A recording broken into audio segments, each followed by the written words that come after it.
I think what's most important is not having any expectations when you come out here. I was hoping I had good snow.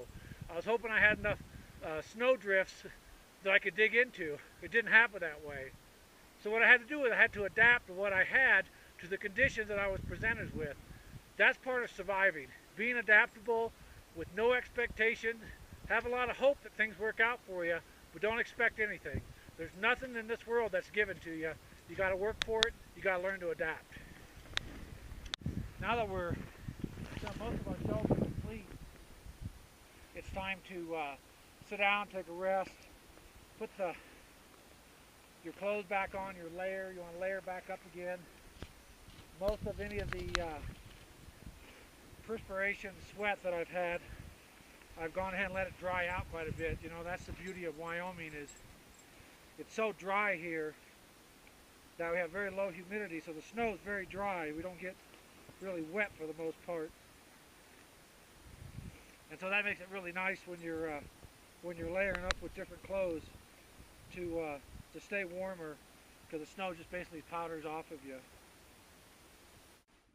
One thing you might have noticed on my jacket here, almost all my zippers, I carry a little LED light on here, and so it makes a nice zipper pull to go up and down, and it still allows me to have a light at night if I need to. So I think that's really a great survival trick, is take your coats, your winter coats, summer coats, hunting coats, put one of these little LED lights on it for your zippers. You got mittens on, easy to pull. So I want to layer back up again. I really like this coat here because of the air pockets in it. Allows good insulation. And now I'm going to go ahead and put a weatherproof shell on the outside, which helps me then, if it starts snowing really heavy, I've got some type of protection from rain or heavy snow that might happen at any time here. So the layering system that I use works well for me. That's something you have to figure out what's going to work for you in the area where you live. One of my favorite cook pots or fire starter are these little solo stoves, because I can use a lot of the wood that I have available with it. And then what I'll use is some of these just cotton face pads. And I could use Vaseline, but I like the cotton. And another thing I carry in my pack are just these hand sanitizers. So I'll squirt just a little bit of that in there, and then all it's going to do to the fire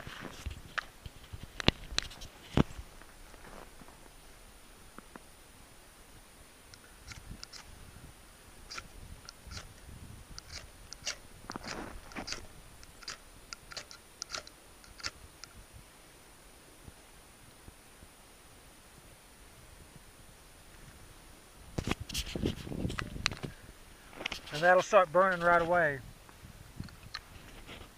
Even if it's wet, that'll start a fire. I don't have to worry about waterproof matches.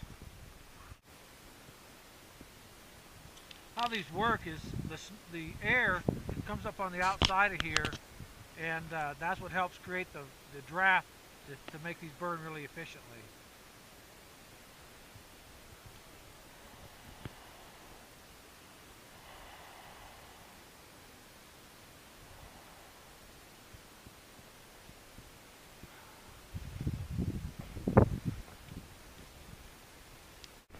You know, one of the things that I carry with me, besides several just pair of gloves, you know, to work around camp with, is I'll carry a pair of mittens. These just happen to be a pair of World War II mittens. But I tied some paracord around it that just hang around my neck so I don't lose them.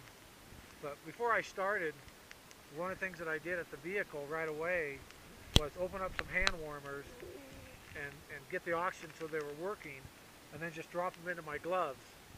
Even if I don't need them during the day, until I get back to the vehicle, I know they're still going to be there. But if I need to warm my hands up relatively quickly, these hand warmers are already warm inside these mittens, and they're going to warm me up a lot faster. So as inexpensive as the hand warmers are, you're much better off to go ahead and just open them up, put them back in the foil pack. If you've got a foil pack, put it in your pocket. That'll help them stay warmer longer. And then if your fingers get cold, the tips of your finger, your shoes, the packs have already warmed up because they last for, for 8 hours or more. And I can feel already how warm these are in my mitten. So I can put them, down along my ears if I needed to. Um, if I was really cold sleeping, you put them down near your femoral artery, put them inside your arm. But this is great. These are already warm. Keep my gloves warm.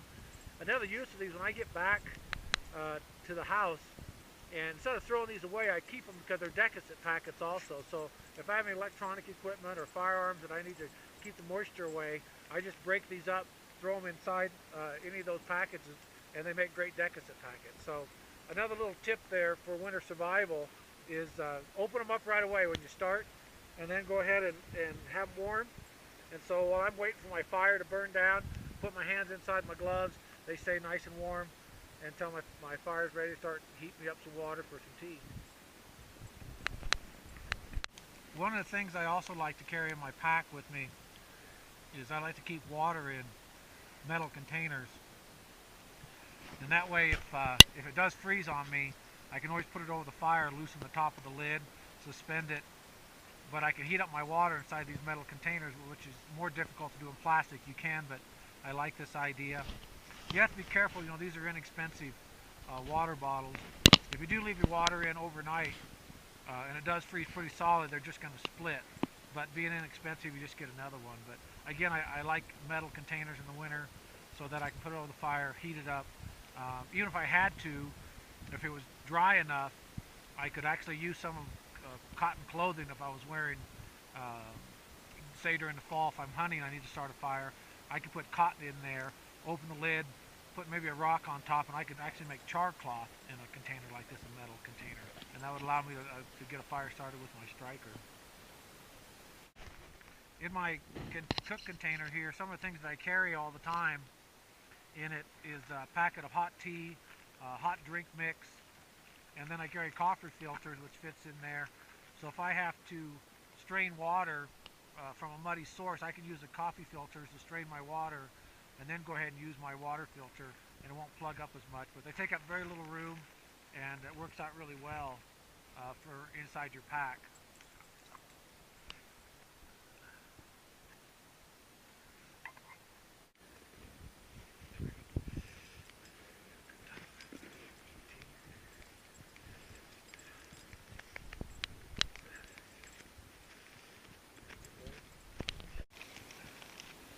Some of the things I like to put, to warm up is emergency. I'll mix that in with a packet and then throw just some tea in with it to make a nice hot drink to warm up.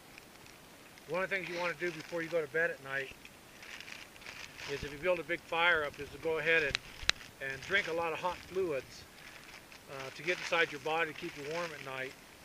And you can also heat up enough water to fill up a water bottle and put that in the shelter or sleeping bag with you also, to help keep you warm.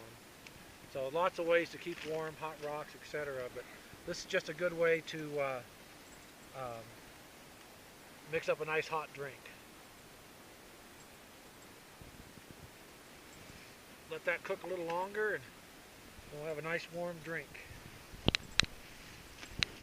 Alright, ready for a hot drink.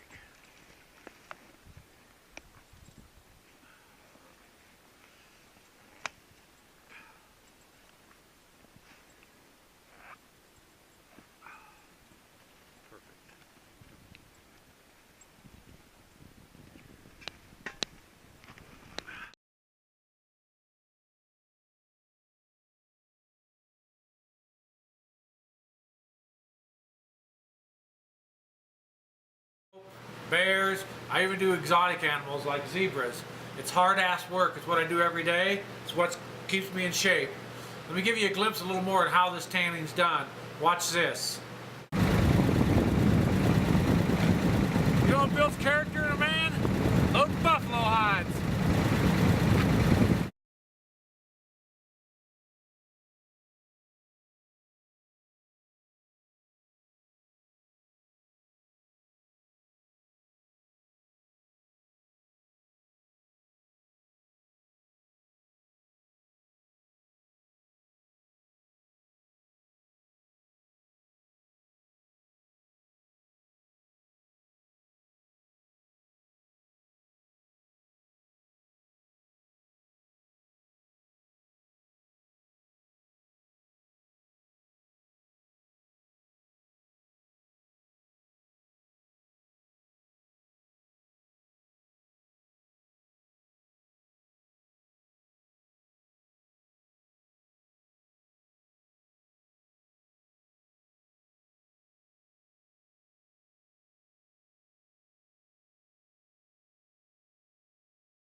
shit! You just caught a fish barehanded. Huh? You have it on video? Yeah. What I'm going to make here are some rope using these spinners. They're both the same type of spinners. One's just a little heavier for heavier cordage. This is a light one here. So I'm going to go ahead and use a lighter one to show you how rope is being made or cordage is being made. I'll go ahead and just use this hemp rope here, sisal, binder twine. And so I'll show you how you start with a 3 twine, and then you just go from there with it. So let's get started. We'll tie this up. Tie one end onto here.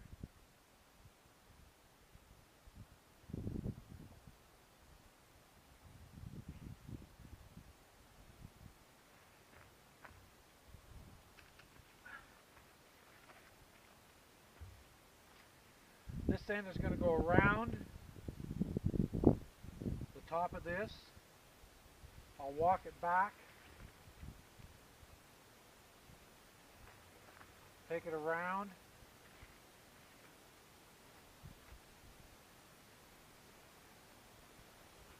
and then I'm going to go ahead and just tie it.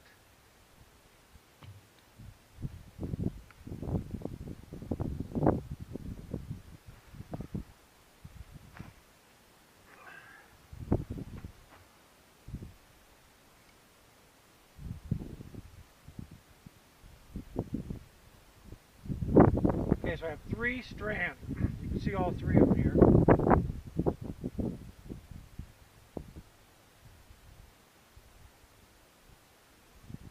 And I'll just tie just a simple overhand knot onto this. Alright? So once I have this, I'm going to go ahead and just twist it. I'm going in a clockwise motion.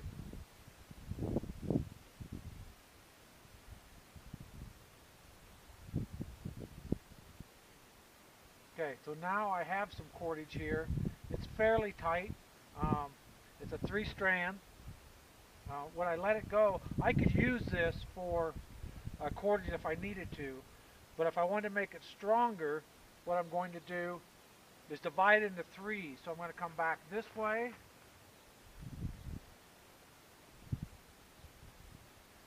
and wrap that around like this. Let me move the camera.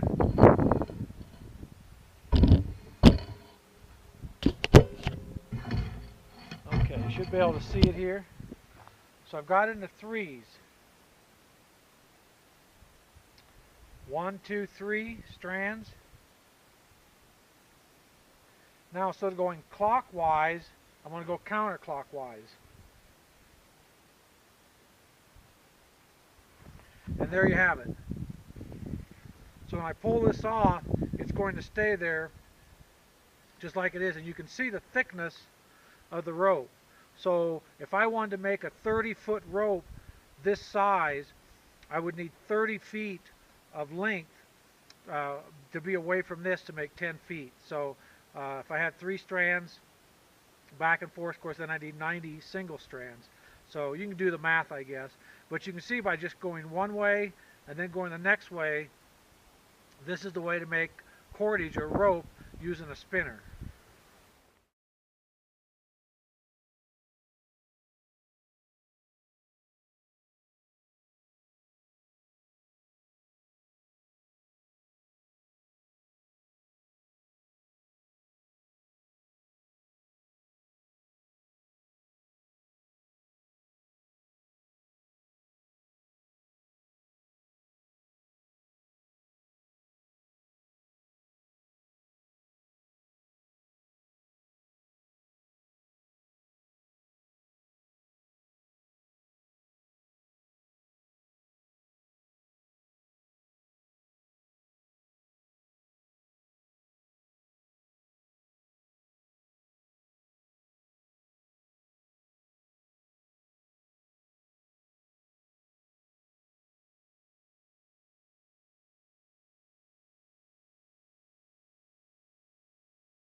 the best thing about America. You can get up in the morning, shoot, and piss off the porch. God loves America.